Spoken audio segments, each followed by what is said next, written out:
Mabuhay everyone, and you join us here at the World Trade Center in Pasay City. We're here for the 8th Philippine International Motor Show. Now, we're gonna show you what you can expect from the show itself. Let's check it out.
So that wraps up our tour of the Philippine International Motor Show.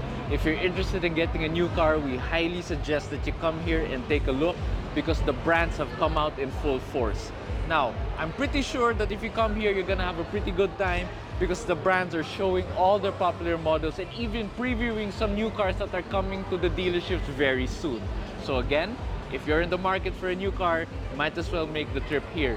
The Philippine International Motor Show is being held at the World Trade Center here in Pasay, starting today, September 15, all the way until Sunday, September 18. So why not come here and take a look for yourself? If you like this video, please don't forget to subscribe to our YouTube channel below, and also don't forget to follow us on Facebook, Instagram, and Twitter. This has been Pablo Salapantan of Yugo Auto. Thank you for watching. Paalam!